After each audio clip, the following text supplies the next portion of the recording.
was in Chiang Mai on 28th and 29th of April. They had wrangled over it for 2 days and they couldn't finish. But they concluded that instead of debating over the wordings, why don't we not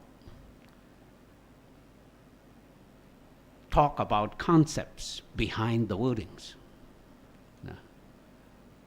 Then, if we are in agreement with the concepts, no matter which word we use, it will not matter.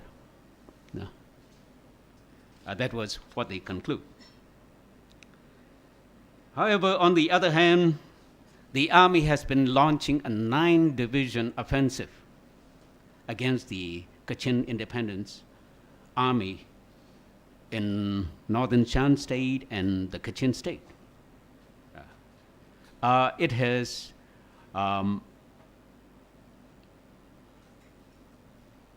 in effect discouraged many people, many leaders from trusting in the peace process.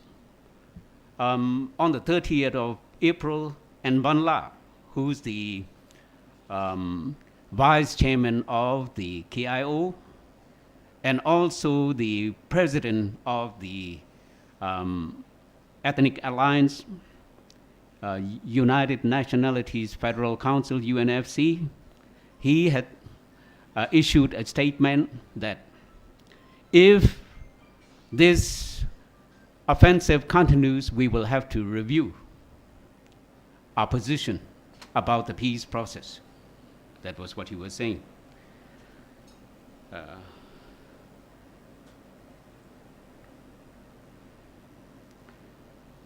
Also, another result was that the FCCT has proposed that we would need another summit.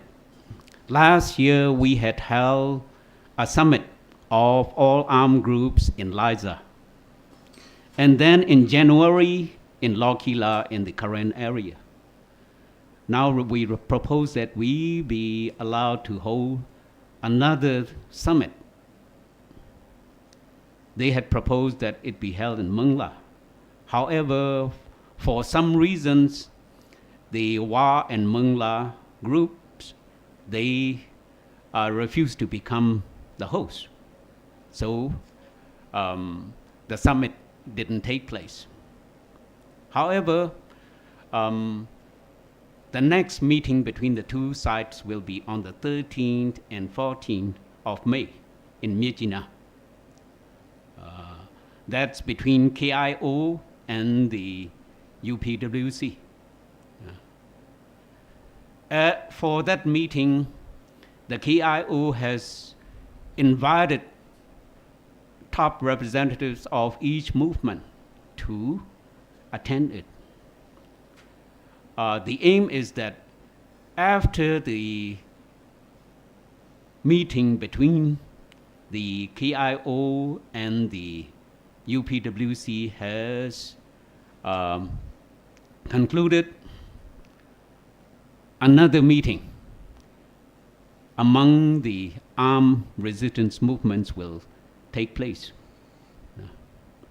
where they will finalize their next proposals to the UPWC, which will be on the 19th and 20th of May in Rangoon.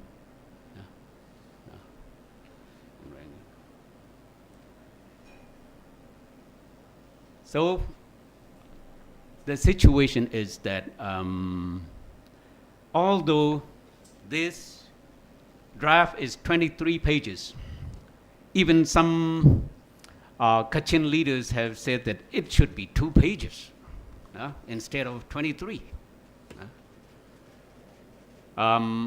We have to give the benefit of the doubt, at least provisionally, because they will have to discuss a lot about these words in red and words in blue. Now, I hope that both sides will not only take but give. Now, if both sides and either side can give, not only take but give, then I think our people in Burma and also the neighbors of Burma will be seeing the nationwide ceasefire agreement being signed in a few months. Thank you. Thank you very much. So we'll see soon whether the both sides are willing to give more than take very, very soon. So let me, it's always happened, let me introduce myself. I always forgot to introduce myself because I always think that the panelists are more important than the moderator. My name is So Aung. I'm representing Forum for Democracy in Burma. So without further ado, I'll open the floor. Please identify yourself, your organization, your name, and please ask questions precisely, and please do not make speeches. Thank you. The floor is open.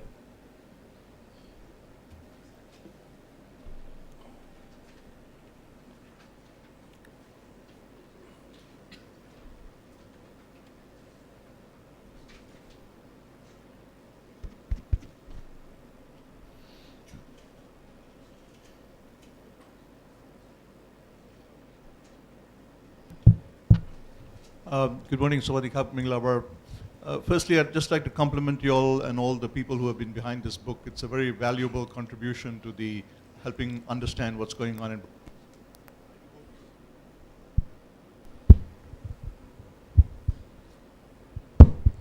I do hope you'll continue this on a regular basis. I'd just like you to elaborate a little bit on the reference to the role of international actors on page 73, which I didn't think was adequately covered in your presentation, particularly where it says the actors have not always been fully transparent about their activities, finances, or assistance or plans. And there are other references in the book as well to the possibility that the lack of clarity by the international foreign actors may actually be complicating the process because of the fact that they seem to be serving their own interests rather than the role of the local people. So if you could just give us a little bit more detail on that, that'll be most appreciated. Thank you. Thank you for your question. Yes, international actors' involvement in the Myanmar peace process are a little bit complicated because like BDSG, they are loose organization. Like they have some country about 10 or 12 countries set up a group like BDSG. They have a loose organization. They don't have a like discipline and a rule, and also they only like once a meeting, and also what's going to help this country, what's going to help the people in Burma, this kind of things. And also they are working with the MBC, not really working with what people need. That's why we did like a little bit complicated with the foreign organizations.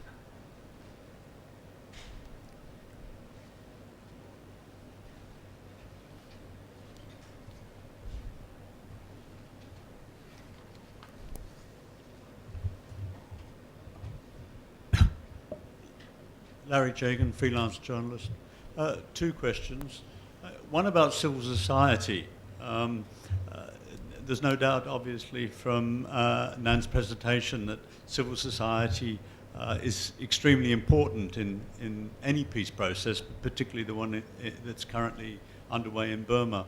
But from what I hear and your presentation originally, it seems to be between leaders, the government leaders and their representatives and the MPC and ethnic leaders. I mean, where in fact in this process is civil society actually playing some kind of role?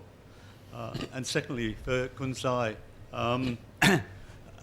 you sound very suspicious about the military involvement in the process and their objectives. I wonder if you could just be a bit more explicit about your fears about the Burmese military.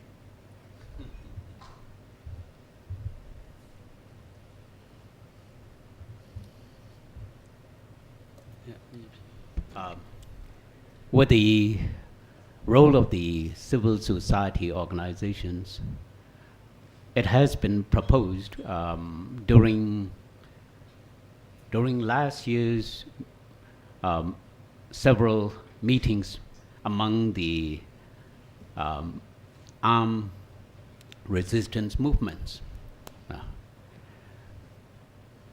The result was that as for the ceasefire agreement phase, the civil society organizations' participation will be minimal, but as soon as the political dialogue begins, the civil society organizations' participation will be very crucial. They think that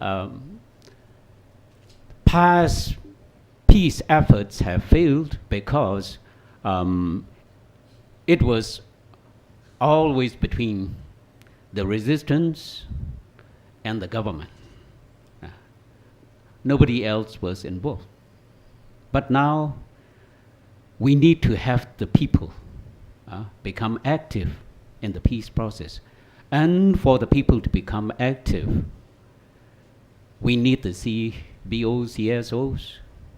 With the participation, maybe we can prevent whatever the military has designed.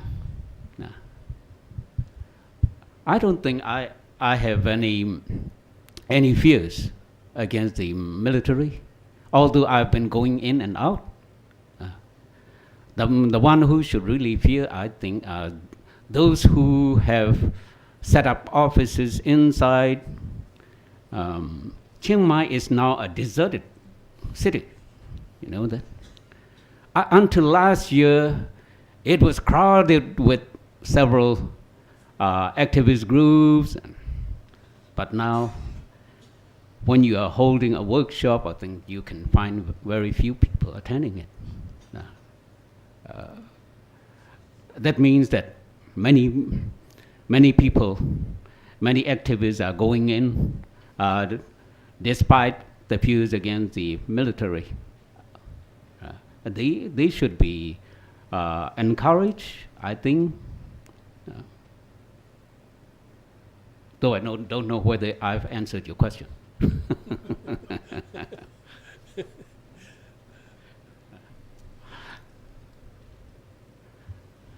Hi. Thank you very much for the presentations and particularly for the publication, which I know I will read and learn a great deal from, as well as many others, I'm sure. My question actually is a follow-on to the question about the military, so we may force your hand a little further.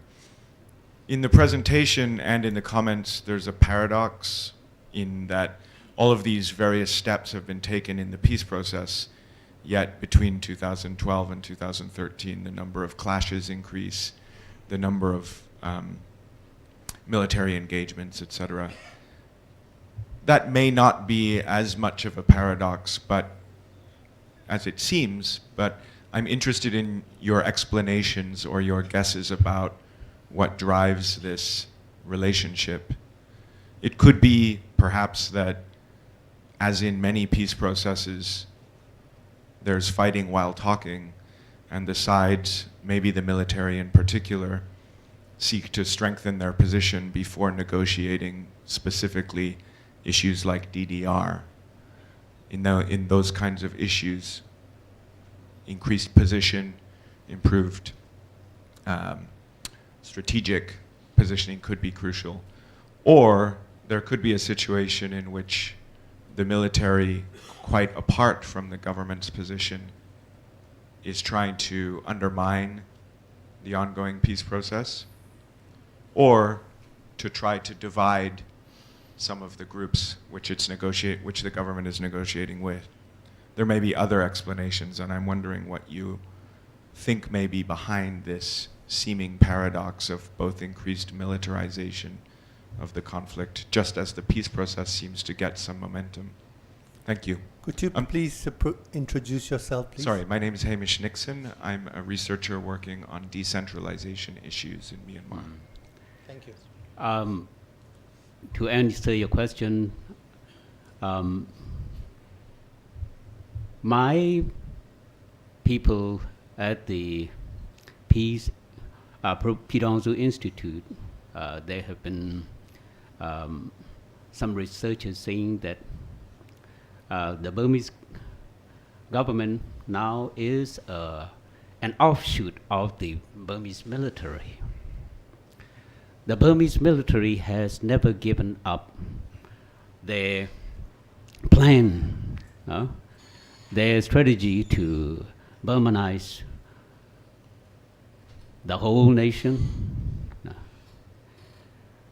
But until 3-4 years ago, they have been only attacking, using military means, by using military means. That didn't work out too well, and now they are using another tactic. That is not only by military means, but also by the peace talks means. If you look at the Chinese military writings, you will find that when you are fighting against your enemy, you use the direct way, and also the indirect way. Direct way is to confront it, and indirect way is to attack it from the flank and from the rear. This peace talks thing is, they think, I do think so, is an indirect way. This direct way and indirect way, they are complementing each other. They can also interchange. The military method, the military way can become indirect, and then the peace talks direct. But the aim is still the same. They are going to defeat the ethnic armed movements.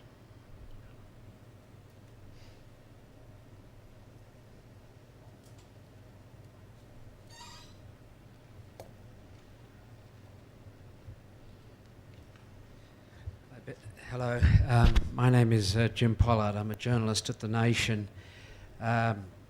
Thank you very much for your presentation. It's been very interesting. I've got three questions.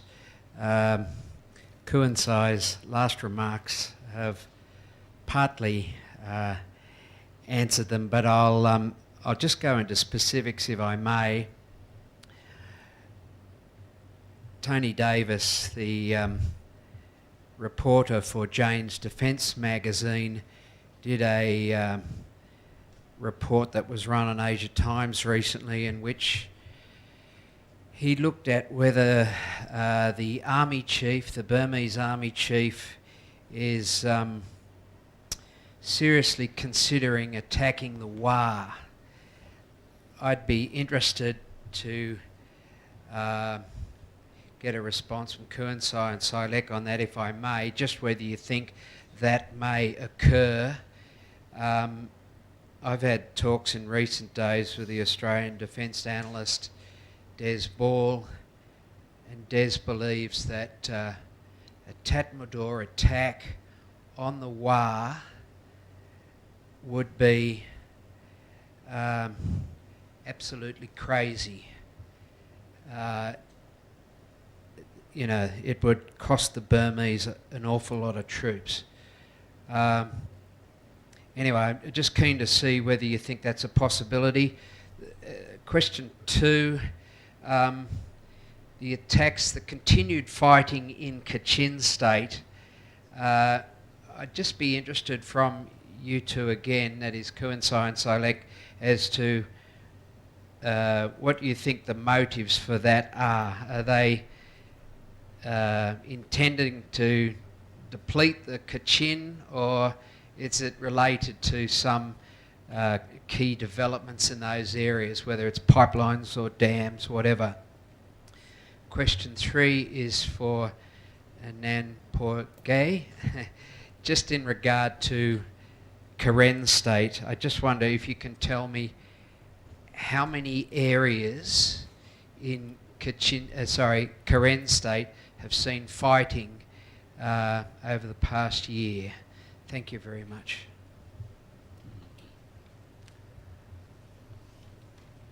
Okay, thank you.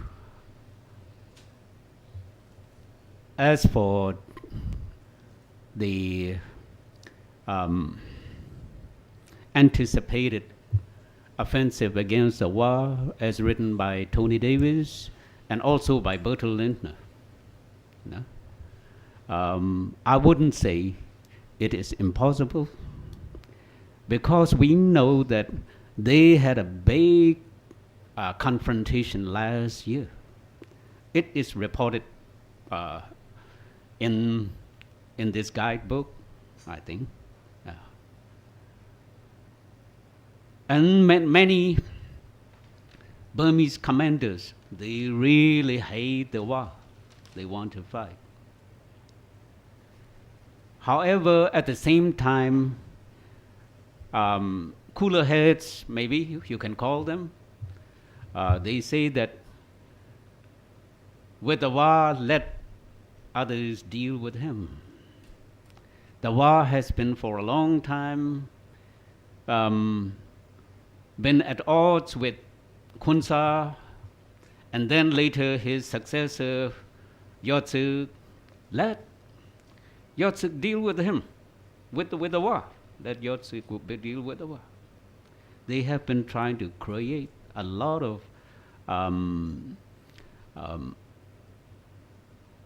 bad feelings between the two sides. Last month, the war were allowed to they go along the dredge, go along the Selwyn, and they set up the outpost on the west of the Selwyn, which is not their domain. And then they ran into the SSA, and there had been a fight for about a week. But later on, the order from Pang Sang came that it should be suspended, and then so far there has been no fighting. However, during the fight, what happened was that two of the outposts, Burmese outposts, near the bank of the Selwyn, were turned over by the Burmese army to the war. Why did they do that? In the past, they have done that several times too. Many of the bases surrendered by Khonsa to the Burmese army, they were turned over to the war side. So the war positions and the SSA positions are quite close to each other. Although leaders from both sides have been careful, there are some who think that instead of waiting for the Burmese army to attack. Let us fight it out with each other. There are people like that. There are crazy people like that on both sides, I think. But I hope the SSA, both the SSA and the USWSA, will be able to restrain from fighting each other. Now, if that happens, then maybe some of the people in Naypyidaw might change their mind about fighting against the war. You must know that there are also very powerful people on Naypyidaw's side who are very friendly, very close with the war leadership. Now, I'm sure that if anything happens, they will know. In fact, the reason for the war deciding not to host the next summit has been explained, that it was because of Naypyidaw. Naypyidaw had advised Pang San that it should not be the host. So I don't have any answer for that right now. For another one, as for the KIA, it's not only the KIA. According to the reports, it is the meeting minutes of the Burma Army, the Northeastern Region Command, which came out last year. The orders were that all the armed groups not subordinate to the Burma Army must be moved out by all means from north of the Mandalay-Lashio highway.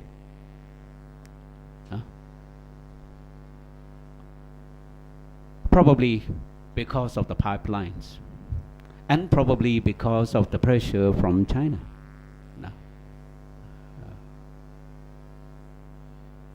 Maybe somebody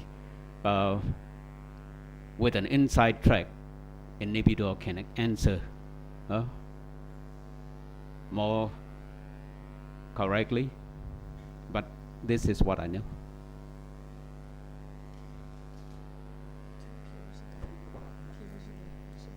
Yeah, I want to a little bit add about the KIO case. Like what we saw is like they have some clash with KIA and in the southern Kachin state.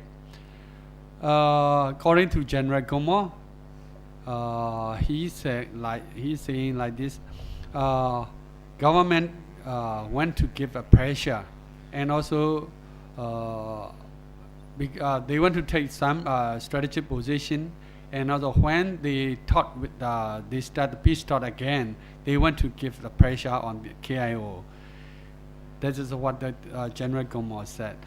Yeah, it could be because of some strategic position already taken by the Burmese army. So it might be possible to give pressure on the KIO when they meet again in the political talks. Possible, but it's difficult to completely defeat the KIO is impossible, I think. Yeah, and also another question you asked for Nampogay, like Karen State. This one is only happened according to our monitoring, it's what happened in Part2 district and Kokore district.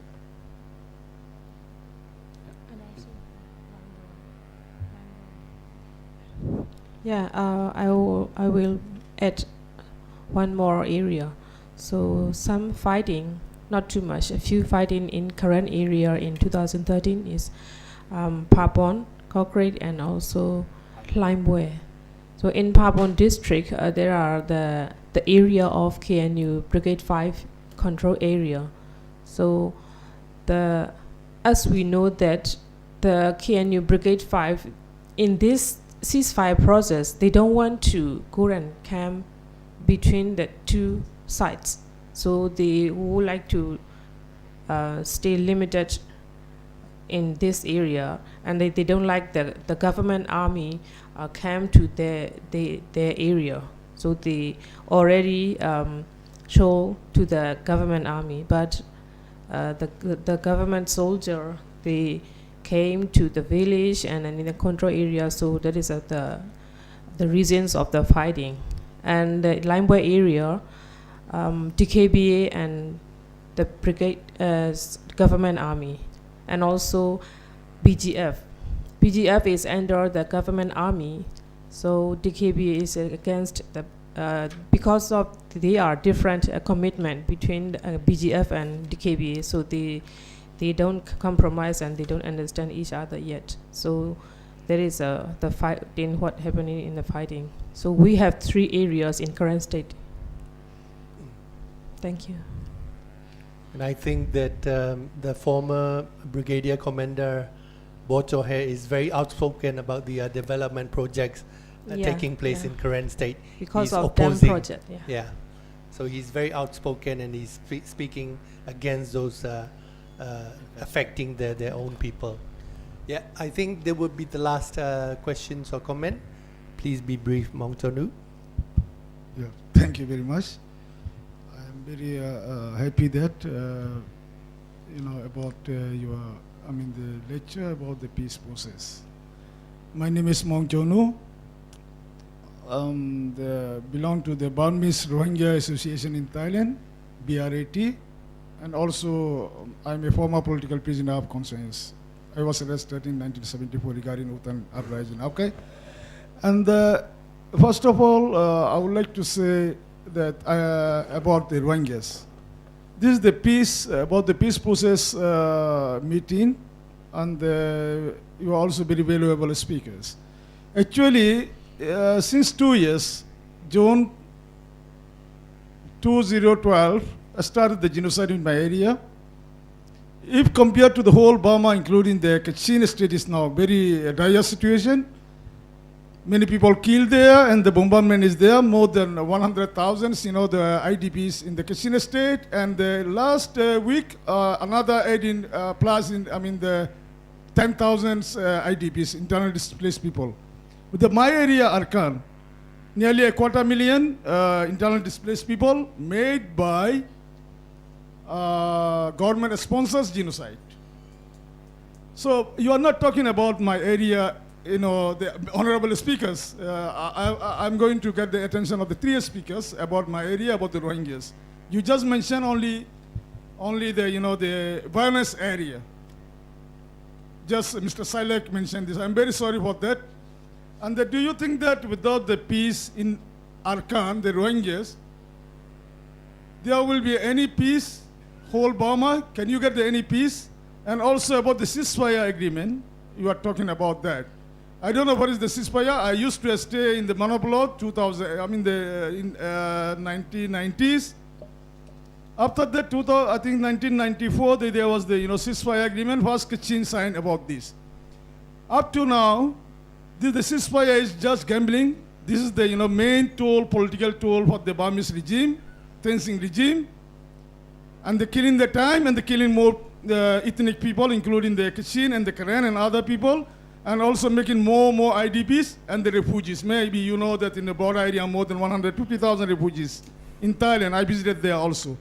So do you expect that the ending before 2015 so-called election, I don't think that there will be election. The chief of army staff is going to take power in the name of martial law or something. What are you guys doing or killing the times in a state of going to help, going to reinforce to the Kachin area to save the Kachin peoples, as well as why you guys are not talking or doing something about the Rohingya refugees and the Rohingyas people? And about the census, Mr. Silek mentioned that. Census was not successful because they didn't conduct any census in the Rohingya areas. More than 1 million people are there, as well as the KIA control area. So international world saying that, international press, international United Nations saying that the census was flop. But you guys saying that they did the census. So please include the Rohingyas case. And do you think that without the Rohingya case, without the peace in Rohingya area, without stopping the genocide, do you get any peace in Myanmar?